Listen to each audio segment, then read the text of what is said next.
नमस्कार बच्चों, आज हम श्री भवानी प्रसाद मिश्र जी द्वारा रचित कठपुतली कविता के बारे में जानेंगे।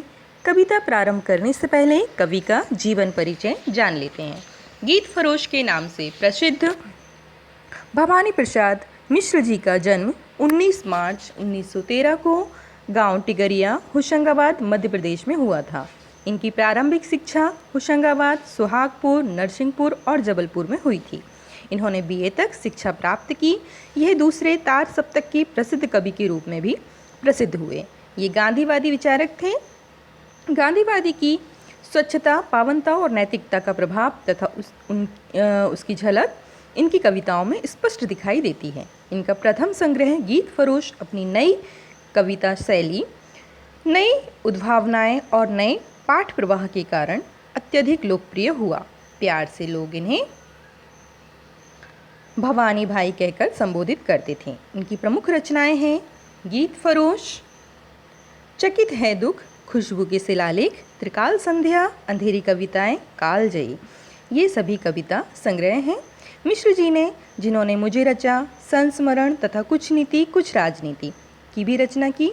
भवानी प्रसाद मिश्र उन गिने चुने कवियों में थे जो कविता को ही अपना धर्म मानते थे और आम जनों की भाषा में ही लिखा करते थे। इन्हें अनेक सम्मान व पुरस्कार प्राप्त हुए, जिसमें प्रमुख है साहित्य अकादमी पुरस्कार, हिंदी संस्थान का साहित्यकार सम्मान और शिखर सम्मान। मिश्र जी की मृत्यु 20 फरवरी 1985 को नरसिंहपुर, मध्य प्रदेश में हुई। इनकी कविताएं पढ़ते हुए महसूस होता है कि जैसे कवि हमसे वार्तालाप कर रहे हैं। उनकी शब्द रचना कविता को जीवंत कर देती है। उनकी यही प्रतिभा हमें कठपुतली कविता के माध्यम से भी पता चलती है, जिसमें कवि ने कठपुतली के मन की भावनाओं को, मन की दशा को महसूस करके पंक्तिबद्ध किया है। भारतीय संस्कृति का प्रतिबिंब लोक कलाओं में झलकता है। इन्हीं लोक कलाओं में कठपुतली लोक कला भी शामिल है। कठपुतली नाम सुना है आपने? कठपुतली का इतिहास बहुत पुराना है। ईसा पूर्व 4वीं शताब्दी में पाणिनि के अष्टाध्यायी में नटसूत्र में पुतला नाटक का उल्लेख मिलता है। कठपुतली राजस्थान की प्रसिद्ध लोक कला है। कुछ लोग कठपुतली के जन्म को लेकर पौराणिक आख्यान का जिक्र करते हैं कि शिवजी ने काठ अर्थात लकड़ी की मूर्ति में प्रवेश कर माता पार्वती जी का मन बहलाकर इस कला की शुरुआत की। कहानी सिंहासन 32 में भी राजा विक्रमादित्य के सिंहासन में 32 पुतलियों का उल्लेख मिलता है। आज यह लोकप्रिय कला भारत में ही नहीं अपितु रूस, चीन, Japan, Romania, England, Czechoslovakia, America आदि देशों में पहुंच चुकी है। कठपुतली का प्रयोग मनोरंजन के अलावा शिक्षा, विज्ञापन आदि अनेक क्षेत्रों में किया जाता है। हमारे देश में तो यह कला लगभग 2000 वर्ष पुरानी है। कठपुतली का खेल अत्यंत प्राचीन नाटकीय खेल है।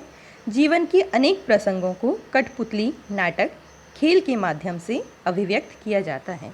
कठपुतली लकड़ी, प्लास्टिक या कागज की लुगदी से बनाई जाती है। इनके शरीर के विभिन्न भाग इस प्रकार जोड़े जाते हैं कि इनसे बंधी डोर खींचने पर इनके हिस्से अलग अलग हिल सकें।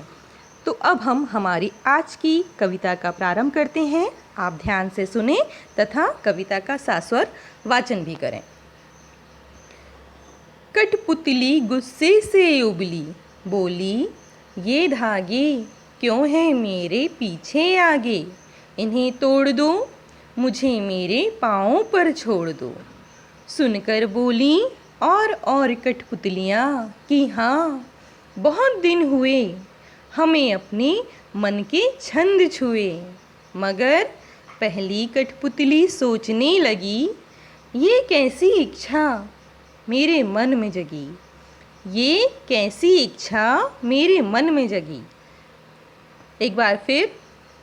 कठपुतली गुस्से से उबली, बोली ये धागे क्यों हैं मेरे पीछे आगे, इन्हें तोड़ दो, मुझे मेरे पाँव पर छोड़ दो। सुनकर बोली और कठपुतलियाँ कि हाँ, बहुत दिन हुए हमें अपने मन की छंद छुए। मगर पहली कठपुतली सोचने लगी, ये कैसी इच्छा मेरे मन में जगी, ये कैसी इच्छा मेरे मन में जगी। अब यहाँ पे हम भावार्थ देखते हैं। कठपुतली जो कि हमेशा दूसरों के इशारे पर ही नाचती है, दूसरों के इशारों पर ही उसे नाचना पड़ता है। तो एक दिन इस गुलामी से तंग आकर वह बोली, ये धागे मेरे शरीर के आगे पीछे क्यों बांध रखे हैं? तुम इन्हें तोड़कर मुझे स्वतंत्र कर दो। मैं आज़ाद होना चाहती हूँ ताकि मैं इस बंधन से, इस गुलामी की जंजीरों से मुक्त हो जाऊँ और मुक्त होकर मैं अपने पैरों पर चल सकूँ। वो इस परतंत्रता से आज़ाद होना चाहती है। वो अब दूसरों के इशारों पर नहीं नाचना चाहती है और क्या कहती है कि मुझे अब दूसरों के इशारों पर नहीं चलना है, मैं अपने पैरों पर खुद खड़ी होना चाहती हूँ। तो आगे देखेंगे। सुनकर बोली और कठपुतलियाँ कि हाँ बहुत दिन हुए हमें अपने मन के छंद छुए। कठपुतली के स्वतंत्र होने की इच्छा को सुनकर अन्य दूसरी कठपुतलियाँ भी कहने लगीं कि हाँ हाँ हमें भी इस परतंत्रता गुलामी से आज़ाद होना है, हमें भी स्वतंत्र होना है। हमने बहुत दिनों से अपने मन की बात नहीं की है, हमने अपने मन की इच्छाओं को अपने मन में ही दबा कर रखा है, हमने अपने मन की मर्जी कभी नहीं की है। मन के छंद मतलब मन की इच्छाओं को, है ना, मन मर्जी हमने कभी नहीं की है।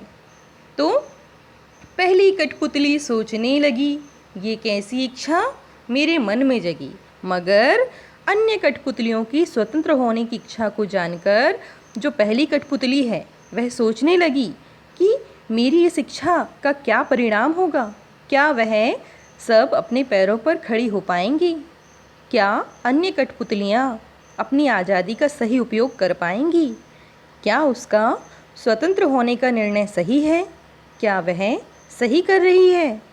वह सोच में पड़ जाती है क्योंकि अब वह अकेली नहीं है, अब उसके कंधों पर अन्य दूसरी कठपुतलियों की भी जिम्मेदारी आ गई है। तब वह कहती है, यह कैसी इच्छा मेरे मन में जगी, यह कैसी इच्छा मेरे मन में जगी। अर्थात जब वह अपने लिए, स्वयं के लिए उसने यह निर्णय लिया, स्वतंत्र होने का ये निर्णय लिया, तब वह इस निर्णय पर उसको संदेह नहीं था।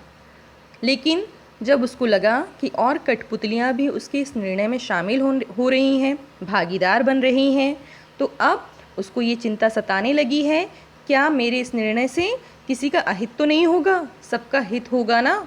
तो उसको अपने इस निर्णय पर संदेह होने लगता है क्योंकि वह किसी का भी अहित नहीं चाहती है, वह चाहती है कि सभी का हित हो और वह अपने निर्णय पर ही संदेह करने लगती है और कहती है, ये कैसी इच्छा मेरे मन में जगी, ये कैसी इच्छा मेरे मन में जगी।